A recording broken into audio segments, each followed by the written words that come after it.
करवीर तालुक्यातील गडमुडशिंगी इथं ऋषिकेश अशोक कांबळे हा कुटुंबियांसमवेत राहत होता। त्यांच्या घराशेजारी पंकज कांबळे यांच्या विवाह समारंभात चोरीची घटना घडली होती।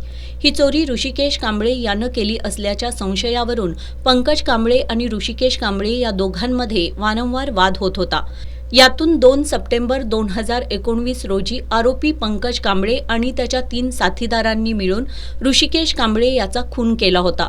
या प्रकरणी पंकज कांबळे याच्यासह अन्य 3 आरोपींविरोधात गांधीनगर पोलिसात गुन्हा दाखल करण्यात आला होता।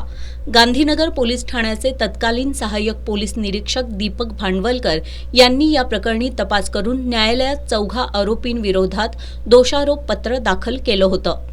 या खून प्रकरणी आज प्रमुख जिल्हा आणि सत्र न्यायाधीश KB अग्रवाल यांनी पंकज कांबळे याला अजन्म कारावासाची शिक्षा आणि 5,000 रुपये दंडाची शिक्षा सुनावली आहे, तर त्याचा दुसरा साथीदार पद्मजित कांबळे याला 3 वर्षांची शिक्षा सुनावली आहे। अन्य 2 आरोपींची निर्दोष मुक्तता केली आहे, अशी माहिती सरकारी वकील ॲडव्होकेट मंजुषा पाटील यांनी दिली आहे। आरोपी नंबर 1 याने मैताच्या पोटावर आणि छातीवर चाकूने वार केले त्याच्या हातातल्या। तसंच आरोपी नंबर 2 याने त्याच्या हातातले वीट मैताच्या डोक्यावर जोरात मारली। त्यावेळेला आरोपी नंबर 3 आणि 4 हे जे लोक मदतीला आलेले सोडवायला ऋषिकेशला, तर त्यांना हातात दगड घेऊन दगड दाखवून कोणी मध्ये पडायचं नाही, कोणी सोडवायला येऊ नका अशी धमकी देत होते। तर या घटनेनंतर मैताला प्राथमिक आरोग्य केंद्रात नेलं, तिथून CPR हॉस्पिटलला ऍडमिट केलं, परंतु उपचार सुरू असताना मैताचा मृत्यू झाला। त्यामुळे मैताचा भाऊ विनायक यानं या 4 आरोपींच्या विरुद्ध गांधीनगर पोलीस स्टेशनमध्ये तक्रार दाखल केली। या कामी मी एकूण 14 साक्षीदार तपासले।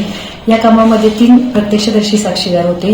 याशिवाय वैद्यकीय अधिकारी आणि गावातले सरपंच यांच्या साक्षी अत्यंत महत्त्वपूर्ण ठरल्या।